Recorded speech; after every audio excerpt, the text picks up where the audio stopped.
Hello and welcome to Valuetising. My guest today is Adam Nassor, a master influence expert, hypnotic storyteller, and founder of Storyfluence. Adam has a long history of growing companies as a copywriter, marketing consultant, leader, and sales closer. He's one of the most passionate people I know, and I'm excited to speak to him today. Adam, welcome to the show. Hey, Santiago. Thanks for having me. It's a pleasure to be here. What's up? Thank you so much. It's so great to see you. I remember I first got to see you in one of Dan Locke's event, and from the very beginning, you were remarkable in, Thank you. in how you communicate, the stories that you tell.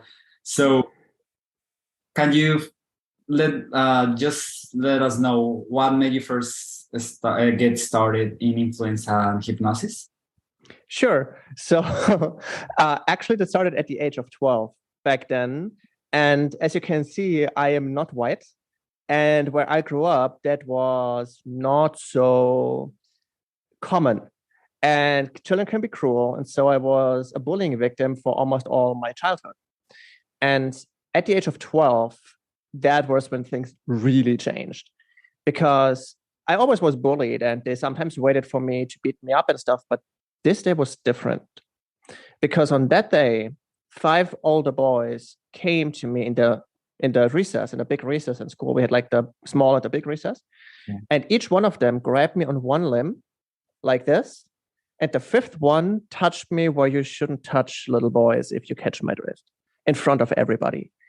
And in that moment, I realized this, if this continues, it's getting worse. And I got this hysterical strength and I was able to break free. But in that moment, I realized I can now try to fight them physically 1v5 and hope my strength lasts. Or I run and live to another day and find a way to go about it. And I chose the other option. And at the moment, I was thinking, like, what can I do? They hate me and I don't know why. They hate my skin color. They hate my personality. They hate that I have better grades than them. Like, those are not things you should hate somebody for, you know? And luckily, my father was a motivational speaker and he had all the books that weren't very common in Germany back then. It was like How to Win Friends and Influence People, right? Then The Power of the Unconscious, Dr. Joseph Murphy, Alan and Barbara Pease about body language. And I read those books. And I only started to read these books actually because I read in a comic, like in a Mickey Mouse comic, the children's comic. Yeah. If you can't defeat your enemies, you should join them. Howl with the wolves, just do it louder. And it was like, so I have to understand what they are. Mm-hmm. And so I started reading the other books and I suddenly realized, wait a minute, they don't hate me for me. They hate me for what they think I am. So is there a possibility to use body language and persuasion and stories to change the narrative they have in their mind about me? And actually it worked. And so I learned NLP and hypnosis and all of that stuff. And suddenly some of the bullies even became friends. Yeah. And that got me into it. And once I realized something that seemed unchangeable, like being hated all my life, suddenly changed like this almost overnight. I realized this is a real superpower in life. This is something that I discovered there that it saved me. It literally saved my life more than once, actually. And I wanted to dedicate my life to the study of this art and this superpower. And over the long term, pass this on to the next generation, to other people who, just like me, were hated for no reason, that had no power in life. I want to protect them, and by teaching them the power to protect themselves just with the power of their words. So you started learning this at 12? Yes. Interesting. And how did that develop into studying hypnosis? Good question. So basically it started with just learning about body language and everything, right? But at the same time, I also learned magic and mentalism since I was 6, because my father always showed me magic tricks and I loved those. And at the time when I did research on how to influence people, I realized there is another school of magic called mentalism, where you learn how to read minds and do predictions. And the interesting thing about mentalism is it is less trick-based than normal magic. Like if I vanish a coin or something, it is clearly a trick. Mm-hmm. But for mentalism, you actually have to be able to read body language and to actually know people and know psychology and to actually be able to influence somebody subtly with words. And over that, I thought, like, is there a way to do this even more? Is to integrate this more? Then I found out about stage and street hypnosis. And that is like before at age 12, I learned NLP. But back then, I didn't know that NLP is just a weaker version of a hypnosis, actually. It's a derivative. Like Bandler and Grinder, who invented NLP, they just stole it from the best hypnotist in the world, Milton Erickson. Okay. Is it like the more established scientific version of it? I would say they marketed it as such. Like NLP was marketed as a more scientific approach to influence, but truth is, it is a watered down and stripped down naked version of hypnosis. And if you want to learn NLP, you need to learn hypnosis as well, otherwise it won't work. And most people don't know that. So that's the interesting thing. When you have a lot of NLP practitioners that can't get results, you ask them what they learn in education, and 99% of the time, they never learned hypnosis at the same time. And so, I found it out over show business, basically, and then learned like street hypnosis and show hypnosis. And after a while, I realized that was actually in 2014 when I had a very difficult time in my life. It was working at a call center. Mm-hmm. That I realized you can also use hypnosis conversationally. Like, not just like sleep, but actually in a conversation like we are having right now, the eyes are open and I can hypnotize somebody without them knowing it and just help them improve their life. And that was so interesting to me. So I learned it. And until one day, and I will never forget this day because it was absolutely mind-blowing. A friend of mine and I were doing street magic. And he was the trickster. He was doing the magic card tricks and he was like vanishing coins and stuff. And I was the mentalist. I was reading minds. And it was late night at Linz. I think it was like 8, 9 p.m. or so. And we were doing magic next to a river for some youths. And I realized one of the girls there, she was not engaged and she didn't seem very happy. Yes. And at the time, I was still just learning hypnosis, like the basics. I have a very good teacher, but this is just the basics that I'm learning at the time. The basics of therapy hypnosis, I mean. And she said, yeah, well, she doesn't feel so well because she wants to be a doctor, but she never can be. Like, what do you mean? So yeah, I'm going to the Waldorf school. I'm like, sure, the Waldorf school is not a typical school, but you can always like do the final exam somewhere else and then you can study, especially in Austria. She's like, no, I would be at fault if somebody dies. Like people die all the time and sometimes you can't help people. Then she realized, she said, no, every time a human being dies and I'm not there, it's my fault. So if she lives in Austria and somebody in India dies, she is at fault because she couldn't help them. It's a clear mental block. Wow. And so, so I asked her, hey, I'm a hypnotist. I could help you get over this block if you want to. And then something interesting happened. She said, no, absolutely not. Because she didn't want to be manipulated, right? Some people have this conception. But her body language said the opposite. Like she was like, absolutely not. She didn't even realize, right? And I was like, okay, you know what? Then let's just have a conversation. Like, I just learned conversation hypnosis. So let's try it out and see if I can help her, right? And so we were talking and she asked me like, why did you choose to help me? Like, how do you know? Like, I don't. Like, I can't help everybody. I know I can change the world on my own. But if I change the world of one person, it's a whole world I changed. And so I help the people in front of me. I know I'm passing thousands of people who could need my help, but I don't know. And after 40 minutes, suddenly her eyes become like glossy, like, and she's looking like this, right? Mm-hmm. And she was like, you know what? You can put another world on your list of changed worlds. I'm going to be a doctor now. Wow. Yeah. Then I realized I want to be a therapist at the time, and I did that. And yeah, I'm very proud. I have hypnotized way over 1,000 people and helped them change their lives tremendously. I was even like at the time where I had my practice, I was Austria's best paid hypnotist, which is unusual because in Austria hypnotists don't earn much because they don't appreciate the art much. And then I went to America and like scaled it up big time. So that's how protecting myself from bullying helped me to get closer with hypnosis. And by the way, something I forgot to say, at age 19, I got diagnosed with autism.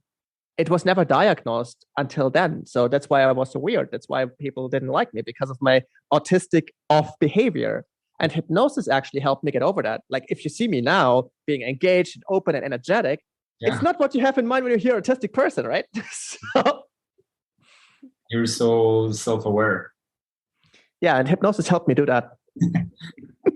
Wow. So it's crazy how one belief was preventing her from an entire future. Yes. It's crazy, right? One belief. Yeah. I always wonder, like, what beliefs do I have that are preventing me from the future that I want? Ooh, that's an interesting question. We can dive into that. What do you feel is in your life is going very well right now? Very well. The areas of health and relationships. Amazing. And what do you wish would be better? The areas of career / yeah. There you go. And now the question is this. Like, a lot of my clients also ask me that, like, hey, how can I be more successful and stuff, right? And the first question you need to ask yourself is this. If you can do well in one area of life, you can do well in another as well. Because you are literally doing well because your unconscious mind actually doesn't think like that. Your unconscious mind doesn't think in categories. Your unconscious mind thinks you can do well, which means you can do well everywhere. And to give you an example, like, let's say we have a smoker, okay? And the smoker wants to stop smoking. Now, you can either go the remedial route, like most smokers do. They try to, like, get this vape pens and stuff to not do smoking anymore. And it's just a one-time change that sometimes don't even works. But with hypnosis, you change the identity of the person. So they shift from the identity of a smoker to the identity of a non-smoker. And now here the thing happens. I could overcome an addiction. What else can I do? Oh, I can overcome my addiction to food, so I'm losing weight. I can overcome my resistance to sports, so I'm doing workouts now. Oh, actually, now that I'm working out and eating healthy and overcome my addiction, I actually feel way more confident. Now I'm better at dating. And this is called cross-mapping. Your unconscious mind takes one success and puts it everywhere else, and suddenly your whole life improves. That's why I'm saying, first focus on what you're doing well at, and then ask yourself the question, why are you doing well there? What is it about your skills, your mindset, your personality, your thought processes, your routines that make those things go well? And then you ask yourself the second question, which of those traits and behaviors and skill sets can you transfer to the areas that you want to improve? That is gold.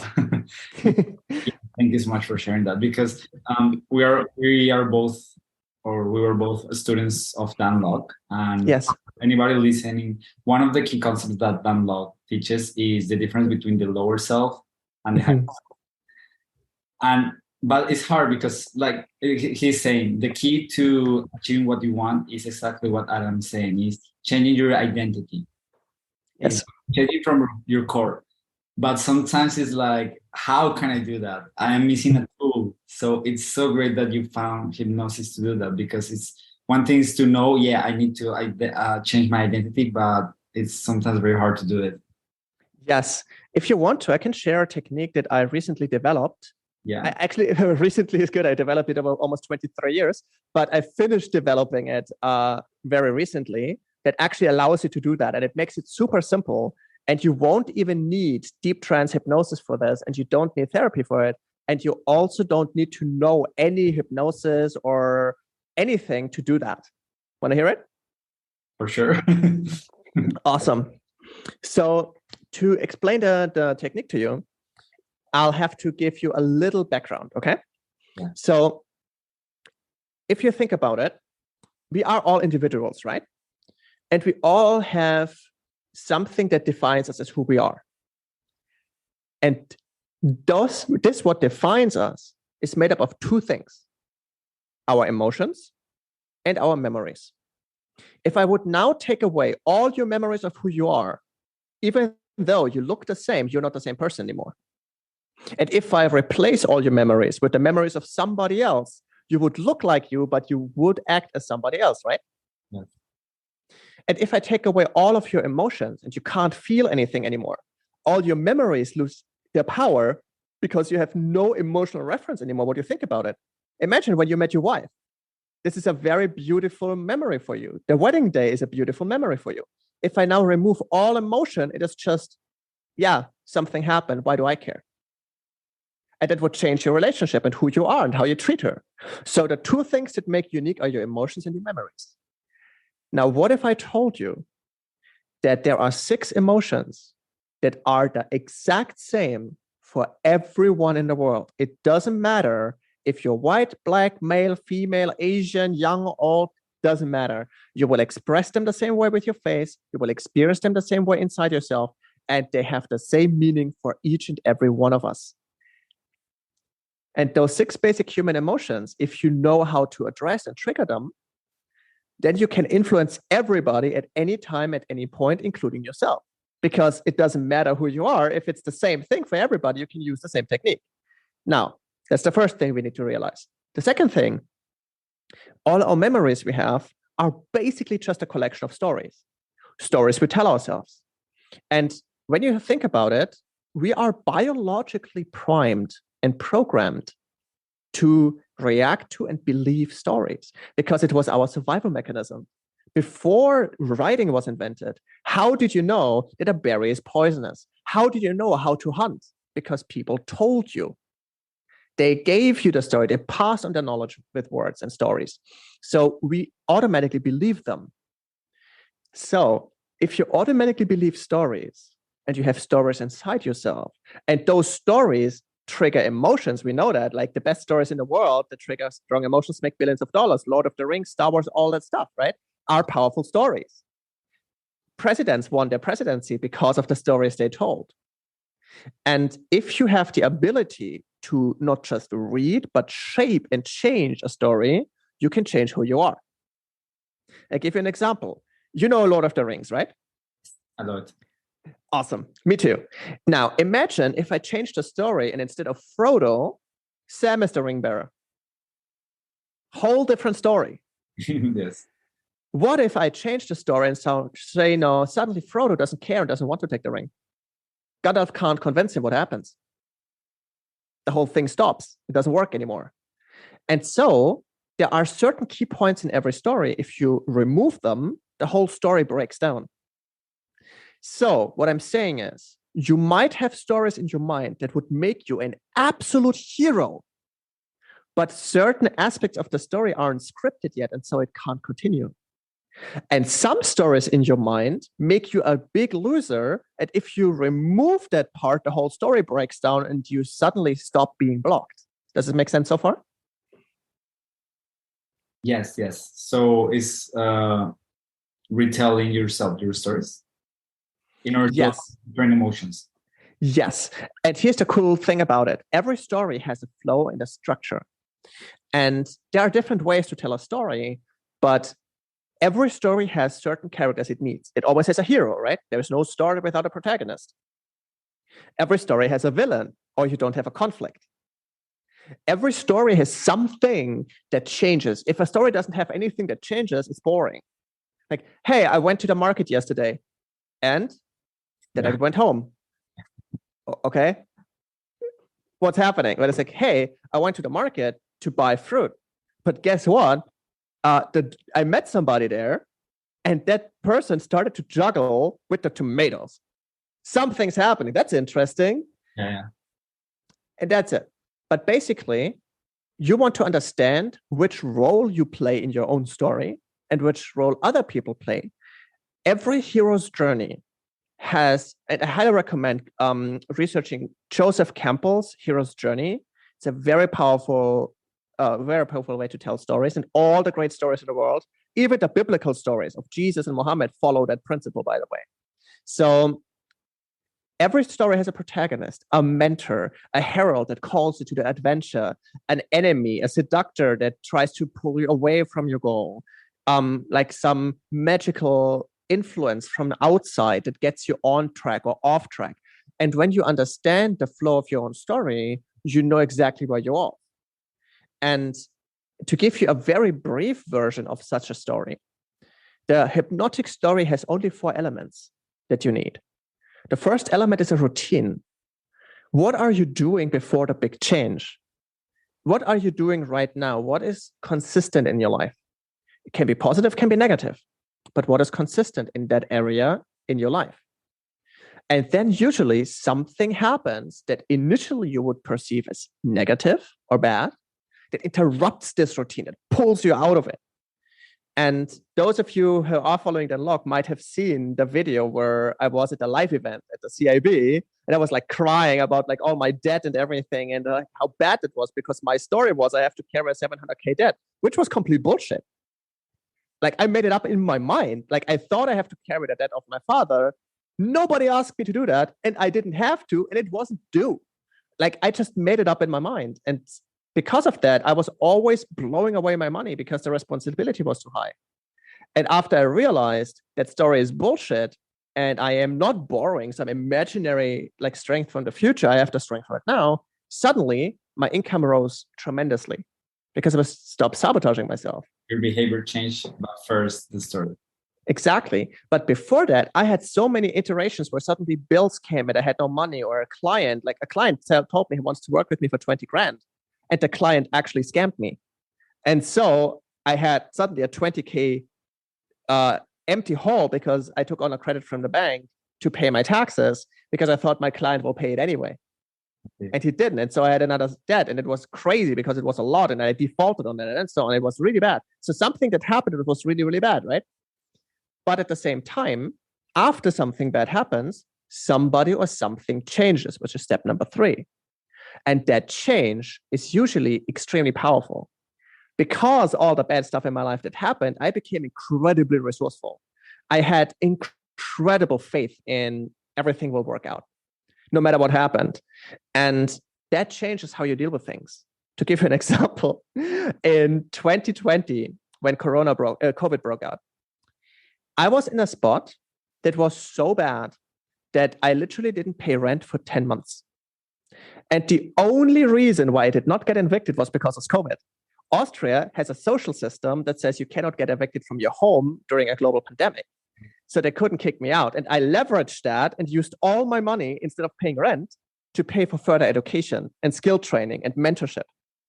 And that improved my skill set so far that I suddenly then, like after a few months of drought, suddenly I made like 20 grand a month because of that investment. But I could only do that because I had faith it will turn out well. And I was so resourceful that I could acquire resources and knowledge and network with people to get where I needed to be. And then step 4 is the reintegration that says, suddenly you realize the bad thing that happened in step 2 actually was a good thing. And you're grateful for it. I'm happy that I was in such a tough spot, because if I never had these struggles, I never would have had to rise to the occasion.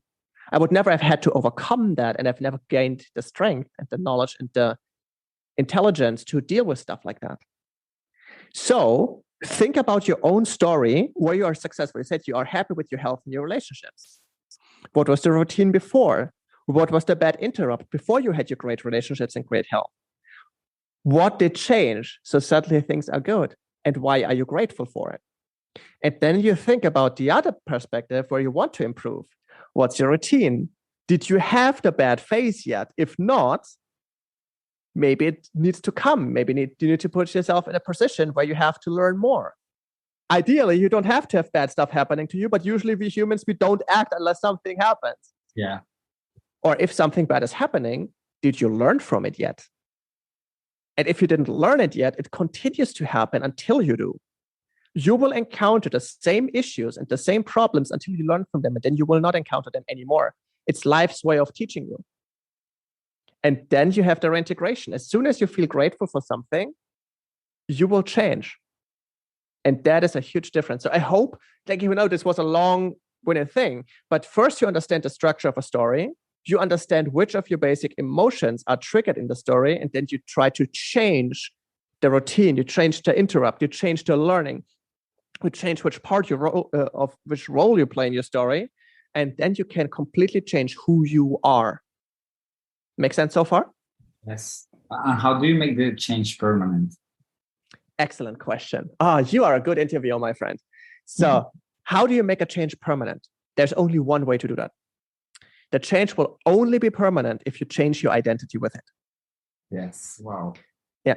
It doesn't work another way around because your identity defines your status quo. It defines your baseline. And everything that's different from the baseline is an exception of the rule. So if you change who you are, your behavior will change automatically. If you don't change who you are, it will cost you intense amounts of energy to change your behavior constantly. You have to keep it up, and it becomes extremely draining. But if you change who you are, it's natural. Like, for example, a smoker really has to pull their willpower together to not smoke for a long time. Like during long flights, they need the nicotine packs and all of that shit, right? Mm-hmm. A non-smoker doesn't need any of that. It's completely natural. Like, oh, I can't smoke here. Well, why do I care? I don't need to. It's exactly that. You are, like, your identity changes those things. And you can pretty much figure out what your identity is if you take a look at your life as a story. What is your hero's journey? Where are you at right now? Are you on your main story path of transformation? Are you fighting the bad guy? Are you meeting your mentor? Are you working with allies to defeat an army? Or what is it that you're doing? And get clarity. And also think of your backstory. How did you come to be who you are? You will find a lot about your identity there. And the cool thing is this. Everything in the world, at least, has two ways to look at it. And I will prove this to you right now.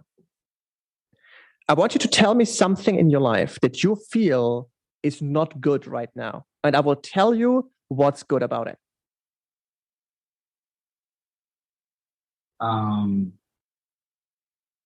Something simple like I want to improve my handstand. You want to what? I want to improve my handstand on the gym. You want to improve your handstand, right? So if you fail in the handstand, you would think, oh shit, I suck at this. I'm not good. It's one way the story. Or you can say, damn, you have a body that is able to perform a handstand. And the only thing between a perfect handstand and you is a matter of time, or no matter how you do it. You have so many different opportunities to improve your handstand, more than just practice. You can learn from people how they do the handstand faster. You can learn how to balance it better. You have different ways to learn. That's actually very exciting. And imagine once you master this, how interesting this experience will be for you to do something so difficult and suddenly make it easy. Who will you be when a handstand is easy? And then you suddenly realize the journey. Who will you be when the handstand is easy? And then ask this person, how did you do it? I think that's super key because I have tried to motivate myself a lot of times by external things, like I want to make more money. But that's a motivation, at least for me, was at first. But once you're comfortable, you need other type of motivation. But it's you know where, like how. I'm in case, like for example, you have been doing this for a long time, but you are so passionate. Where do you drive your motivation from?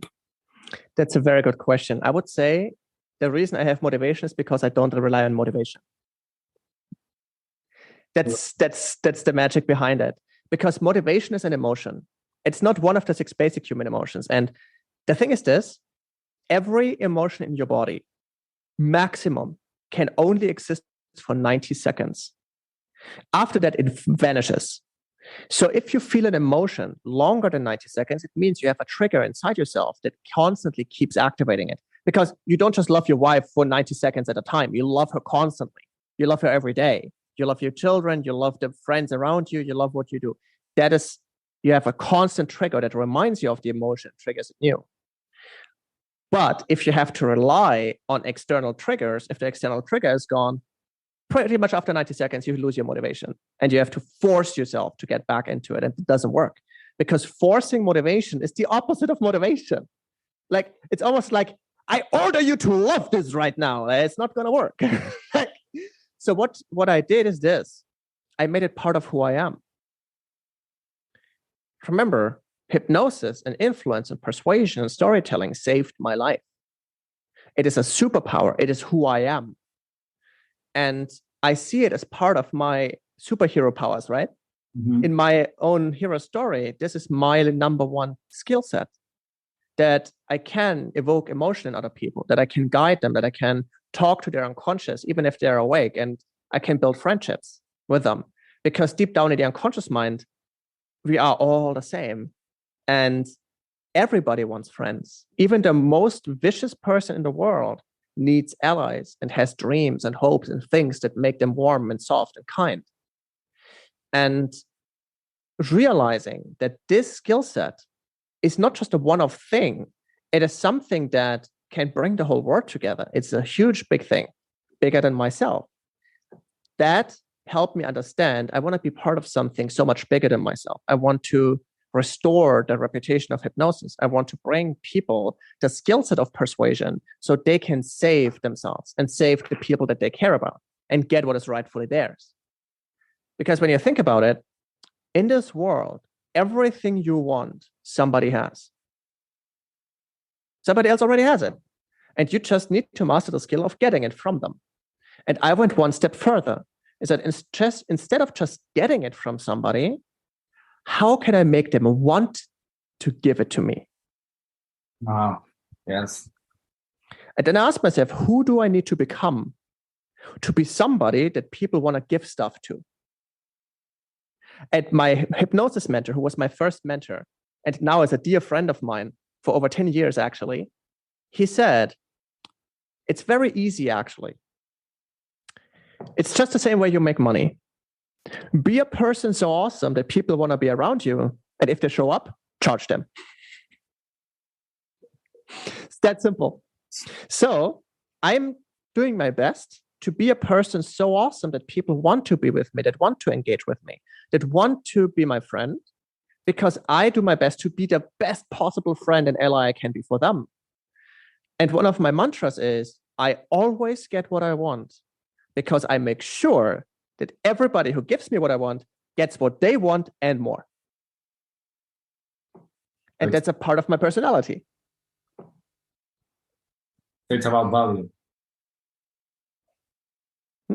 So it's about value, like. Yes, it's about value. And it's about who you are as a person. Like, for example, I give you an example. When you say, I give people what they want because I want something in return, it's a very different thing to view it. You can say, I get what I want because I give other people what they want and more. Or you can say, I give people what I want because I want something in return. Do you see the difference? The second one was, I get what I want because I give.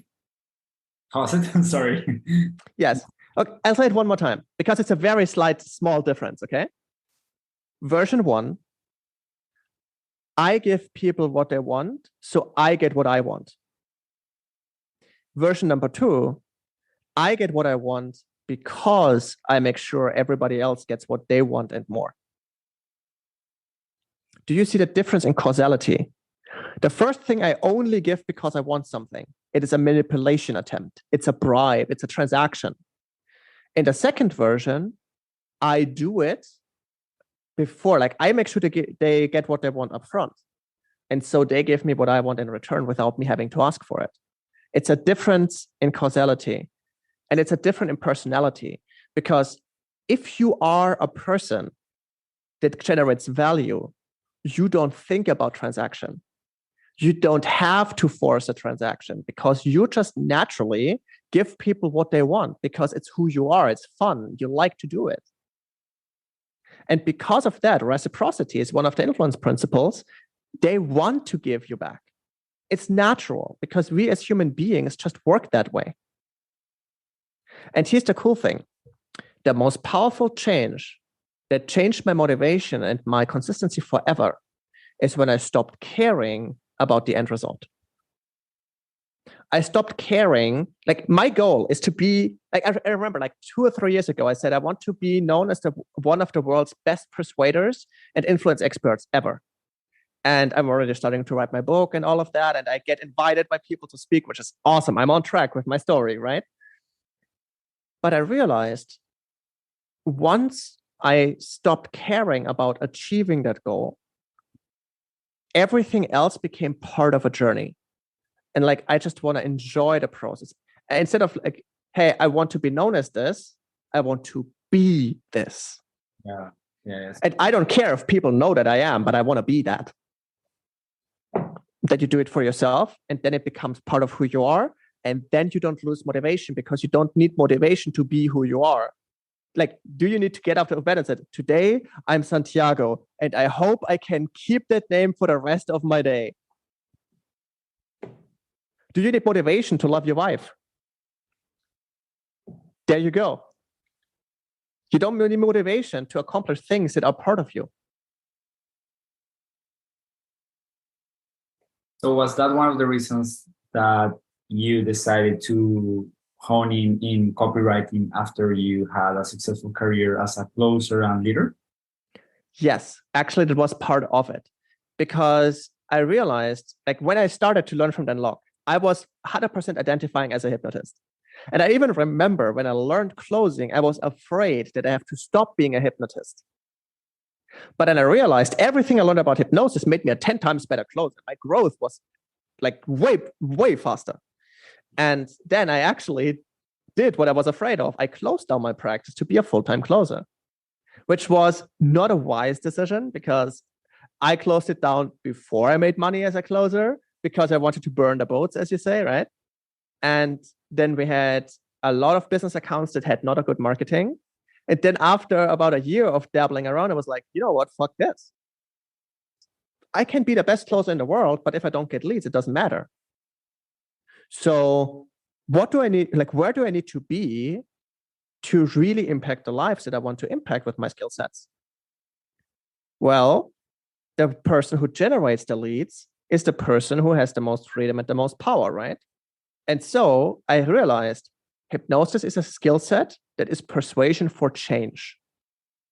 Closing is a skill set that is persuading to go from A to B, to transform. Like it's similar, like hypnosis changes you and transforms you, but it's more like identity change. While closing is a skill set that persuades to get over resistance. It helps transform resistance into action. And copywriting is a skill set that persuades into action. The same skill. Yeah, it's basically the same skill set, but a different perspective of view. And then I realized mentalism is the idea of persuading people to believe a different reality.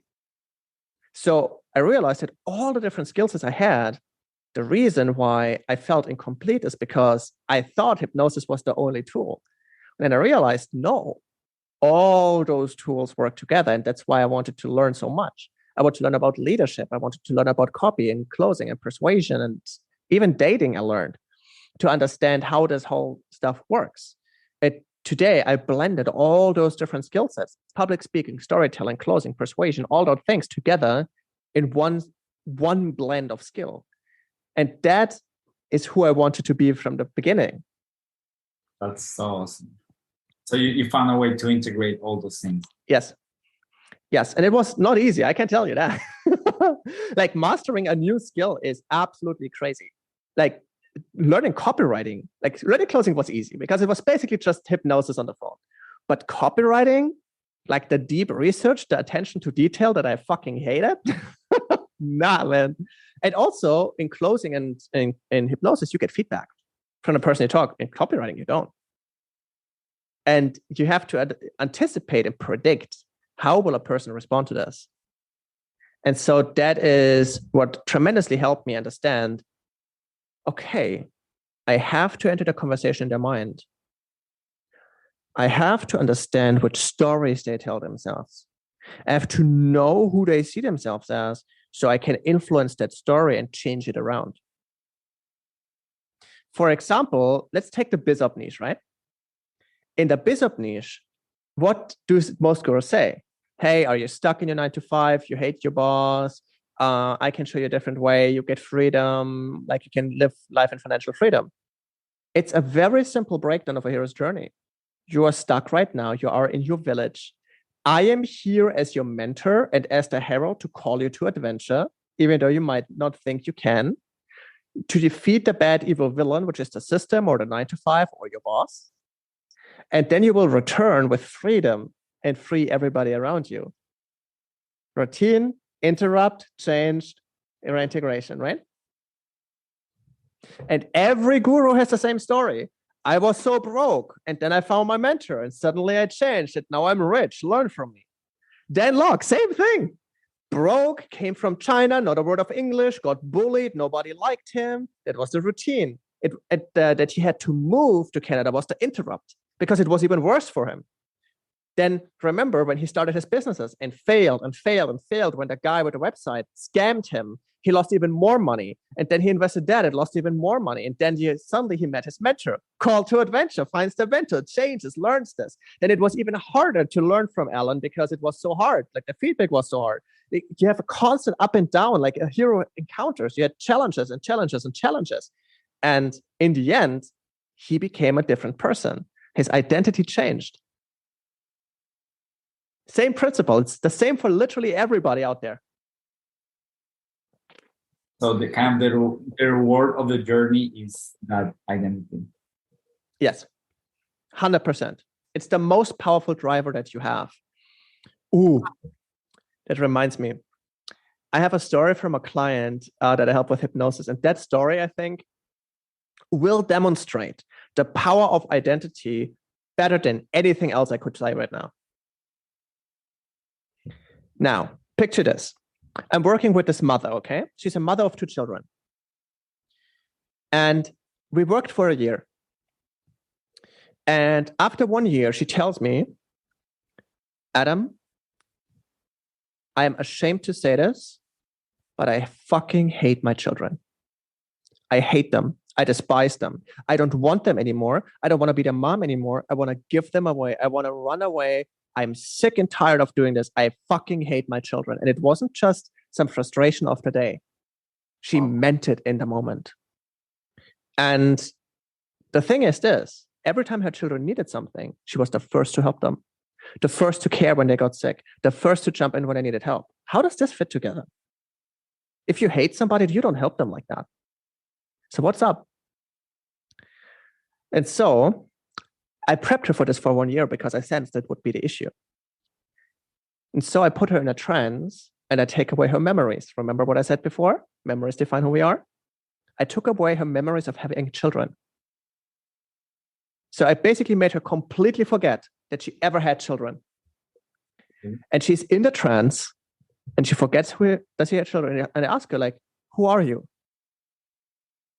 And she said, I don't know. So what do you think happened there? Did I make a mistake and accidentally told her to forget who she is? Oh, I don't know. Her whole identity were her children, being a mom. Yes, you got it. Well done. It's exactly the point. And here's the thing. Because her whole identity was being a mom and her children, her own identity as her own person started to fade away. And our own identity is such a strong driver that it would turn the feelings of motherly love into hatred just so you get back yourself. Isn't this crazy? Like, this is a biological survival instinct to love your children. It's a biological thing that you are primed for. And the unconscious mind would turn a primal instinct off to save who she was. Because the emotion of hatred is an emotion that creates a distance, a severing without feeling guilty. You can, if you hate somebody, you can cut them out of your life without feeling guilty. And we would feel usually guilty when we cut people from our life because we are a community animal as humans, right? So the moment she forgot her children, there was space again. And so we suddenly released in one go all the resources that we built up over 1 year of deep work. Suddenly, all her strength, her power, her self-esteem, everything just came out. And once that was in and solidified, I gave her back her memories of her children. And guess what happened? She was happy again. Boom, she loved her children again. She loved her children. She was still their mom, but the hatred was gone because she got her identity back. Amazing. She just wanted to. Yes? She just wanted to be herself. Yes. Isn't this crazy? Do you think companies have identities too? Oh, yes. Ideally, they do. If they don't, then they fail. Take a look at Apple right now.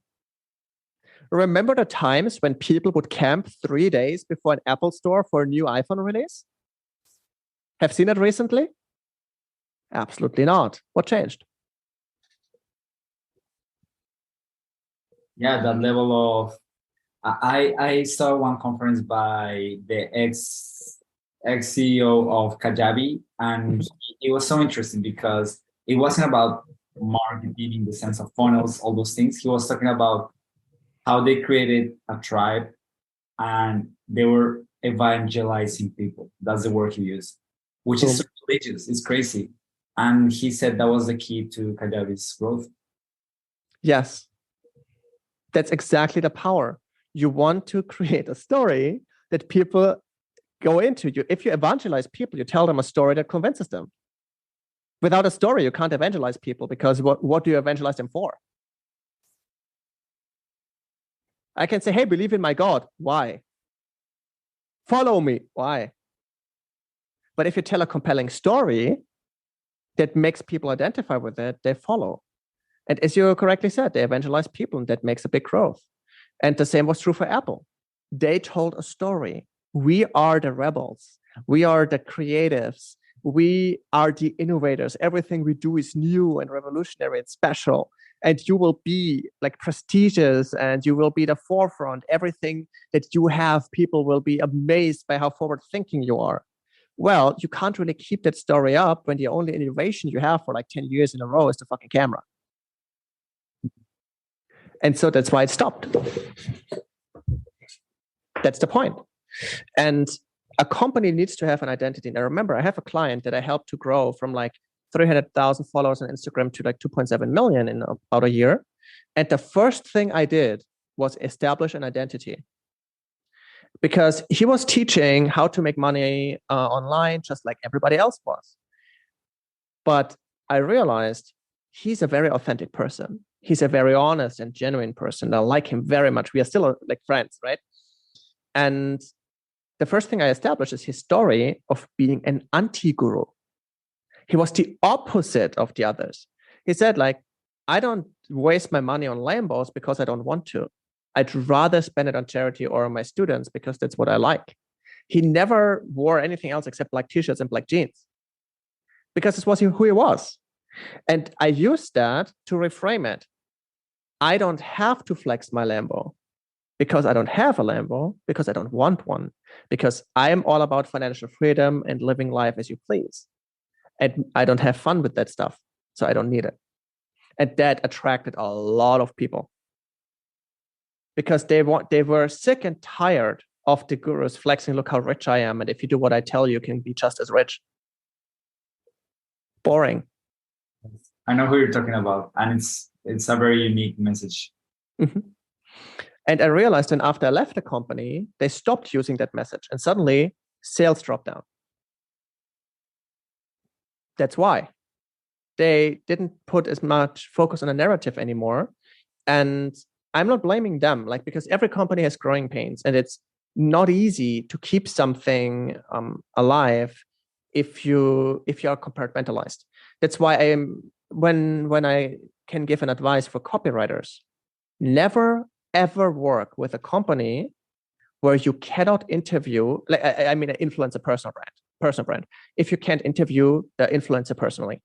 I'm very happy because my client was super available, like always open, always one-on-ones, always joined every call that we needed him for. So he's amazing. But I also work with people where I never even met the person I was writing for. And you can't create a story if you never talk to the person. How isn't this going to work? It's not going to work. because you can write whatever you want. You can sell the product, but nobody cares about the product if the story sucks.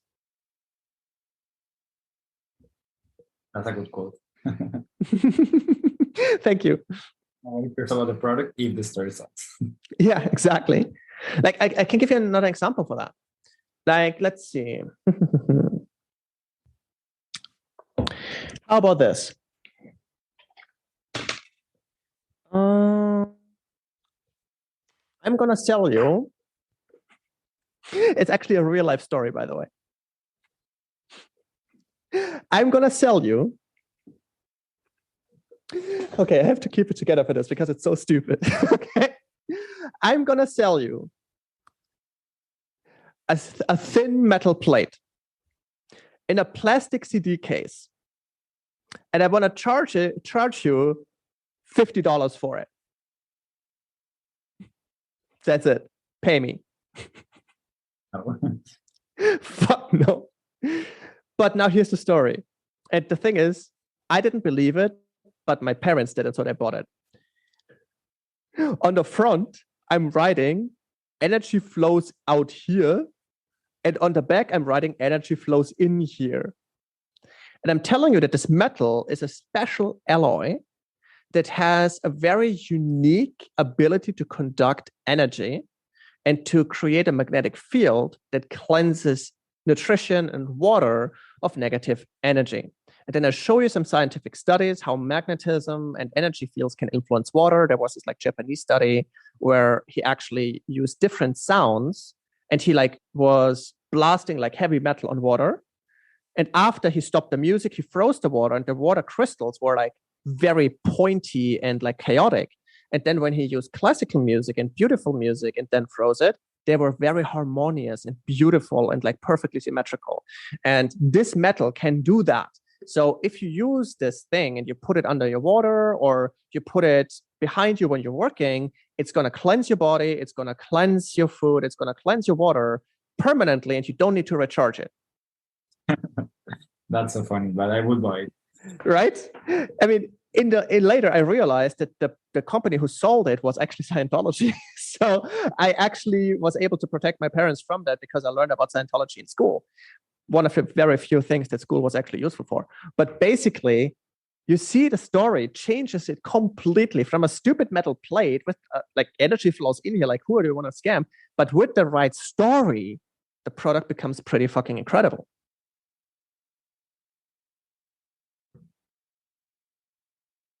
And the cool thing is this. Remember, I didn't buy the story yet, right? But if you hear the story often enough, sooner or later, you will start to believe it or at least stop doubting it. And then you can get in.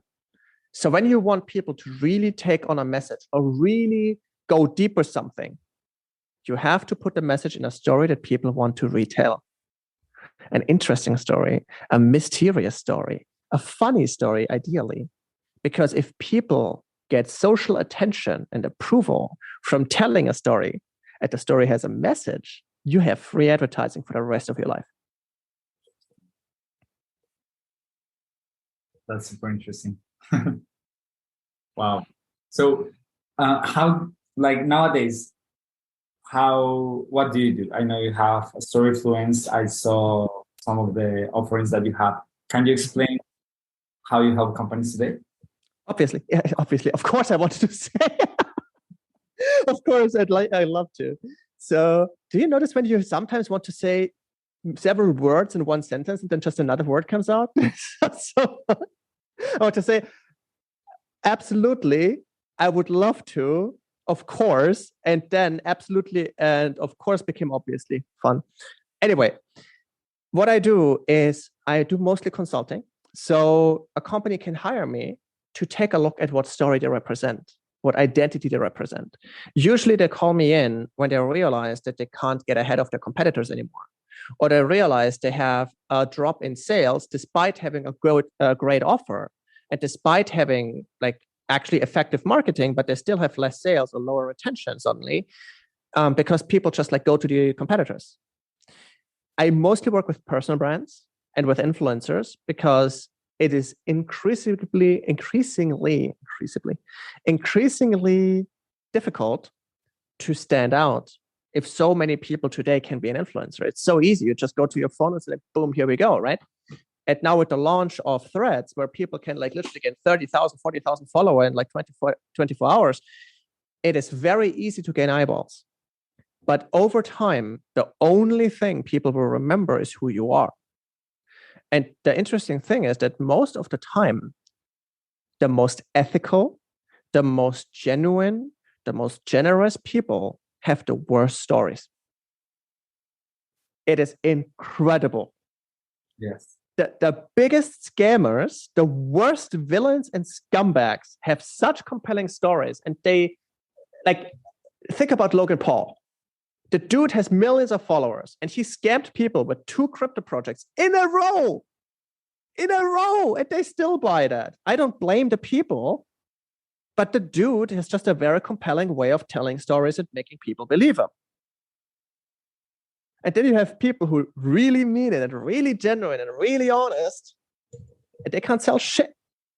Coaches who, like, I've met hypnotists with a skill set that was so incredible. They could change lives in minutes. They had no clients because they couldn't make it that people see that. It is so weird. And that's exactly why I come in and help people. I want to help the ethical people that really change lives, that the companies that really can make a difference, companies that actually want to grow with the time and change the world for the better. Those people I lend my skill sets to and help them to become influential, powerful, or for example, we have political figures that I write speeches for. Or like people inside communities, like often people hire me to teach about my hypnosis and about emotions and storytelling in their communities to give additional value to the students. So this is what I do right now. Like I use the power of storytelling to help break mindset limits for communities so they succeed with the courses they actually bought or something like that. I hope that gives like a kind of an overview. Yeah, it does. And I saw that you have like Forever Story, Sherlock System workshops, the story design. Yes. You did a great research, Santiago. I'm proud of you. And I hope you are too. Sherlock System. That's the one that caught my attention the most. How does that work? What is it? Oh, I love that question. Sherlock System is actually the first own technique I ever developed. And that is the one that I learned to read people. It literally does that. It teaches you how to read people with just one glance, even over pictures, without saying a single word to them before. And it will allow you to get a very deep, detailed insight about a person. Actually, you will even know more about them than some of their friends do. And the premise is this. When you read body language about people and NLP and all of that stuff, you have to first learn all that stuff. And even if you learn it for tens of years, decades, you still will never be 100% accurate about a person with body language, because somebody that sits like this might disagree with you. He might be cold. It might be comfortable. You don't know. So why do you spend decades of learning all that shit if it's just a 50% accuracy? It makes no sense. And being an autistic person, I needed something to rely on, because misinterpreting things sometimes got me into trouble. And so I realized consciously, we only perceive 7 to 9 things at a time. And that's it. Now, quick quiz for you. The unconscious mind processes how much per second? What do you guess? And don't worry if you get it wrong. It doesn't matter. The unconscious mind? Yeah. How fast do you think it processes? How much do you think it processes? The conscious mind can do 7 to 9 things. I don't know, maybe 20? Close. Very close, actually. It's 400 billion. Wow. Wow. 400 billion things a second is what you perceive at all times. Meaning, if you only consciously notice 7 to 9 things, you probably miss a lot, don't you? And so what if your unconscious mind could guide the process of reading people? Because I was born without intuition. But what is intuition different than the unconscious mind reading a person for you, reading way deeper than you could, because 400 billion versus 7 is like huge. So what if you could get your unconscious mind to read the person and then give you that information? And that is what the Sherlock system is. It's a 3-step process that I can teach to you in 5 minutes, actually. And once you know that, you will be able to read people on such a deep level that you just take a look at them and you know everything about them. Everything, a lot. And it will help you understand things that are more important than body language. They will tell you what kind of a character is somebody. Can you trust them or not? How would they be as a coworker, as an employee, as a boss, as a partner? How would they deal with you if things go tough?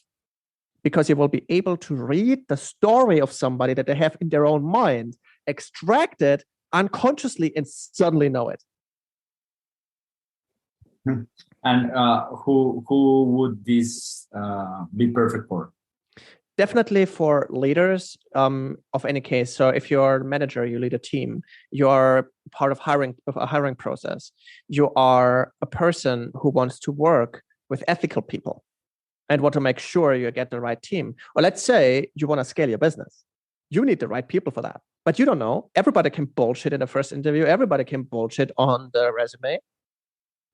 But what happens if you invest like time and money into training somebody, and then the person shows to be a dud? You wasted time and money.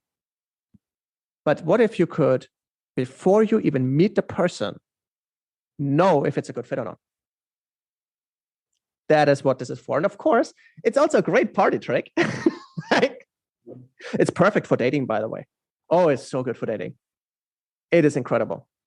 Like, you can take a look at a person and you know if it's the partner for life without having a single conversation with them. I don't know how you like go to a party with all these skills. It is fun, I can tell you that. But if you want to, and I don't know how much time we have left, but I can teach it to your listeners.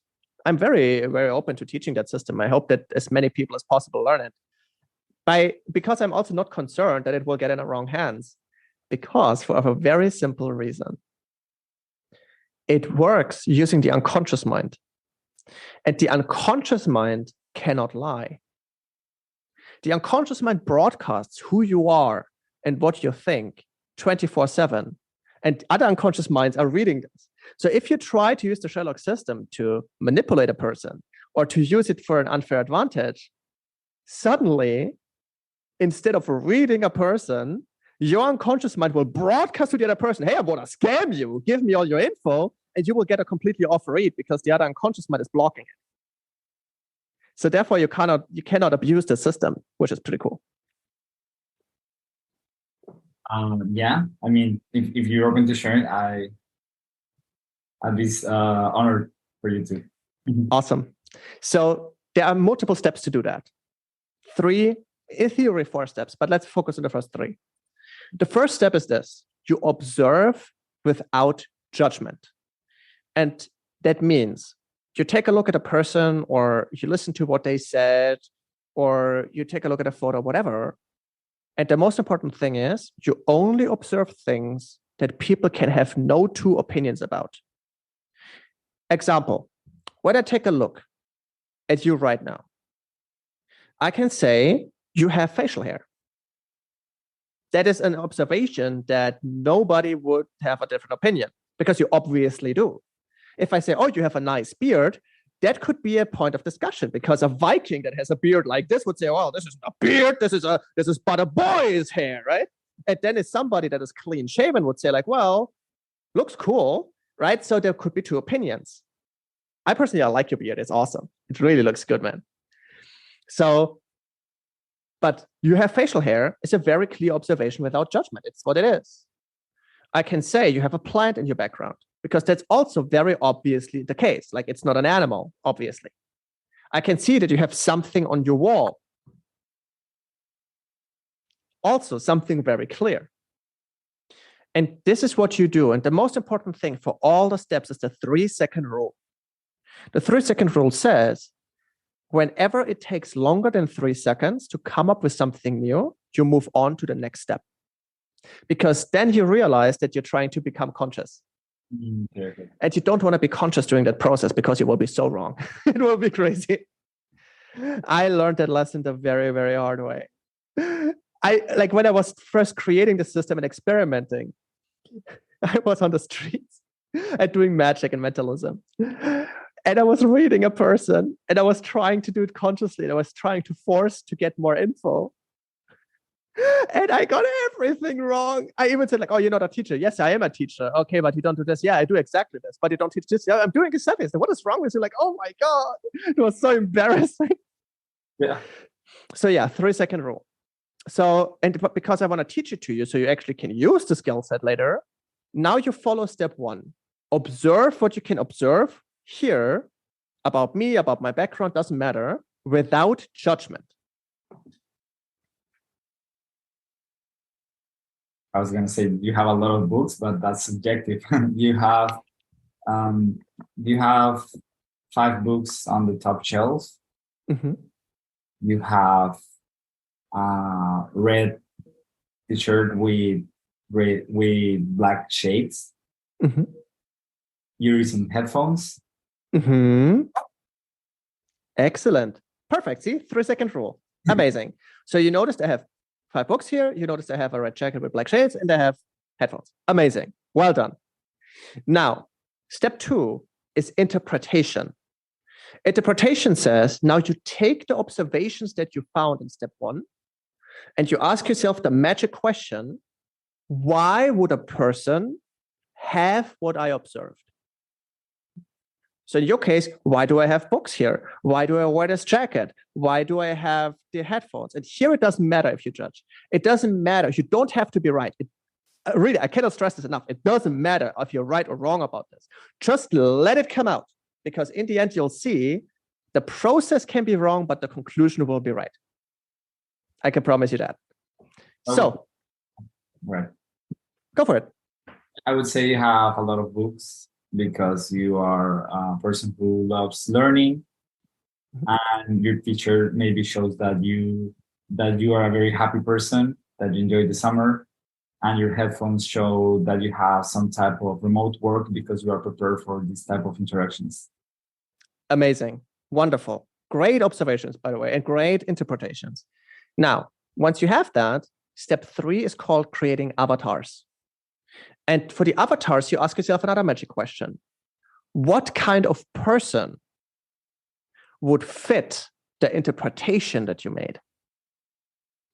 And then you ask yourself, like, this kind of people, what are their hopes, their dreams, their fears, their struggles? Like, what are they like?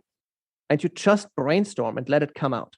So in this case, it would be like, what kind of person would have remote work? What are they like? And you will find identities. Like, could be a copywriter, could be this, could be that, and so on, right? And what kind of person likes the summer? What kind of person likes to learn?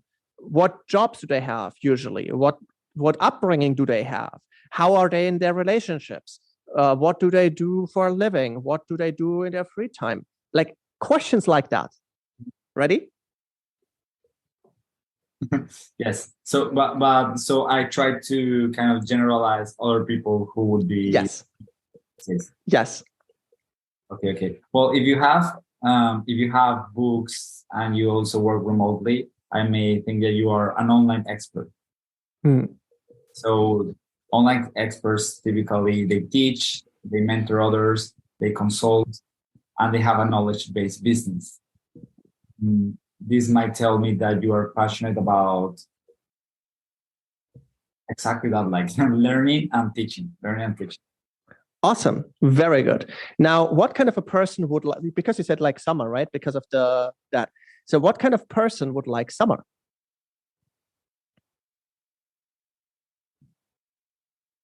And that's okay. 3-second rule. If nothing comes up, that's absolutely okay, right? Doesn't matter.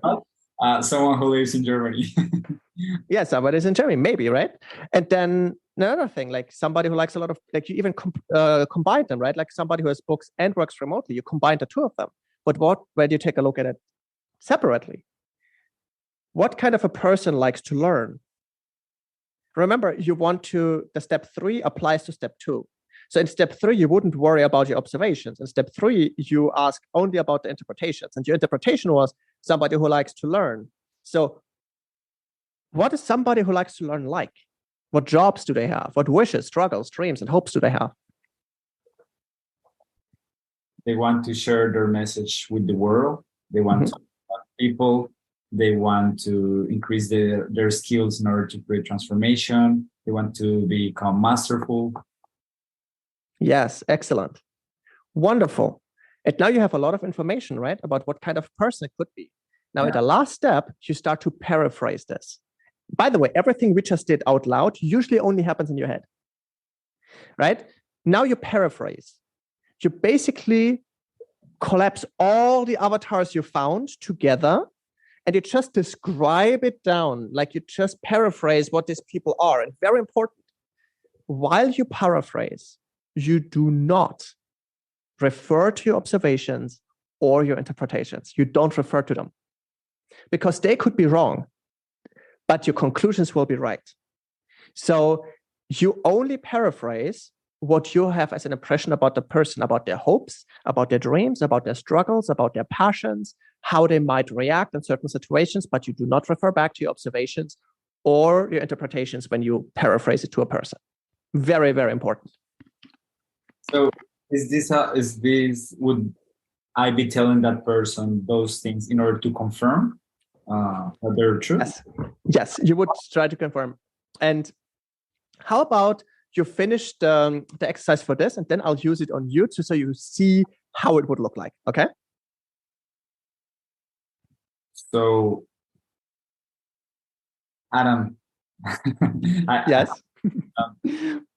From what I've seen about you, it looks like you are someone who is super passionate about learning, about teaching.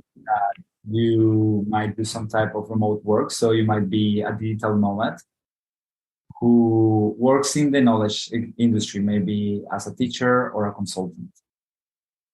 Boom, 100%. You're awesome. Completely correct, which I am. I mean, in theory, you didn't know it, but you are correct. Like, now look at this. I am doing that. I'm literally in the knowledge business industry. I am consulting businesses in that industry. I love learning. I'm constantly doing it. I am remote work. I wouldn't say a digital nomad, but I want to be. And so you see how accurate it is. And if you wouldn't have known me, you would have noticed what I do for work, what I love, and what I'm passionate about, because you saw my jacket, my headphones, and some books. Not crazy. Yeah. If that's not Sherlock, I don't know what is. Now, I'll do the same for you. And again, usually I would happen only in my head, but I'm doing it out loud now so people can follow along. Okay? So what I observe, the first thing that comes to my mind is I see actually the picture or what hangs on your wall. I see the microphone in front of you, and I see the plant. Those things come out.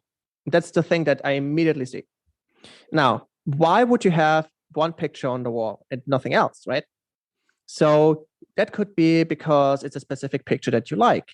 It might be some art that you relate to. It might be something you created. It might be something somebody else created. It might be something that if you have kids, your kids created and you want to put it there. It might be a gift from somebody else. It might be a wealth trigger. It might be that you just moved there and you don't have anything else to hang on yet, but you want to have something in the background. Then it might be that you hung that picture there because there's like damage in the wall and you want to hide it, right? It could also be a reason. 30-second rule, I'm done with that. Okay, you have the plant there because you want some green in your room. You want to have something in your background to make it more interesting because you know the rule that you want to have like a plant, a lamp, and some books in the background, and you're working on the books yet, but you already have the plant. Might be that your wife put it there to give you some background and to make the room nicer. Might be that you just like gardening and you don't have much to garden yet, and that's why you have this thing to take care of. All right. And then we have the microphone. Well, you have a microphone, A, because you have a podcast, B, because you do YouTube videos, 3, because also you have remote work and you want to make your voice sound nice. Then you have the mic because you're a musician and you like to sing and you want to like record things on a regular basis there. That's it. And now I would go to the avatars, right? And for every interpretation I just made, I would have to find a different avatar. So for a person who hangs a picture up to hide a wall is somebody who wants to appear professional and wants to make sure the background is nice. Then we have somebody who would put the picture there because they made it themselves. You're proud of what you do. You are self-confident in your skill sets. You You want to show that you're passionate about this. You want to show that you have a knowledge and knack for art. You want to show that you have culture. If it was a gift from somebody, it shows that you appreciate gifts, especially handmade gifts from people. People that do that usually had very little friends, have been bullied in school, had to learn to build relationships, and they treasure them very much. They'd like to make new friends, but they keep a very close, tight net of very close friends, and don't allow people to go there very quickly because they've been burned so often. Then if it was a father who got the picture by a child, it's somebody who appreciates growth and wants to encourage their children to grow, which usually shows that they either had a great childhood where they learned it from their parents, or they had a absolutely shit childhood where they want to be different than their own parents. And it's one of those two extremes. It's nothing in the middle. It's either or. Then somebody who puts a plant there because he likes gardening is like, like nature. You probably grew up on a countryside. You like that. You want to have it there. Somebody who just moved there and doesn't have much yet, very ambitious person who wants to be producing, even though they are in between things. It means it's a hustler, somebody who is willing to put in a lot of work to achieve their goals. Then we have somebody who just put it there because of the background. Again, wants to appear professional, knows what good presentation is, wants to make this whole thing great. Somebody whose wife put it there to support him is somebody who is the go-getter in the family, and the wife respects him and supports him, usually shows they have a great relationship. So all those things just came to mind. And now, this is all the things I would only do in my mind.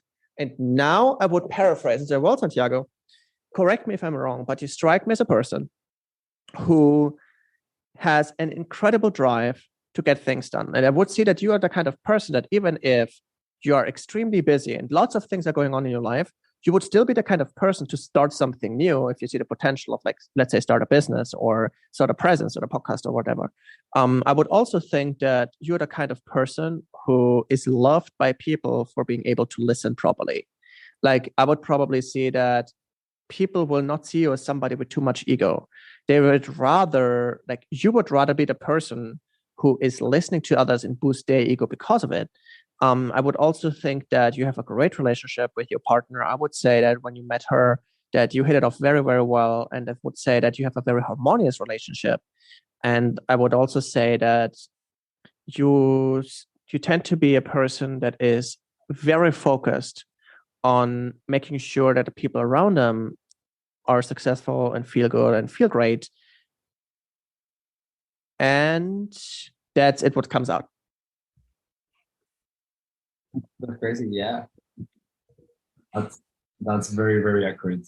All those things, especially the one that shocked me the most was listening to others and how that I derive more satisfaction for not being the center of attention and just listening more to others.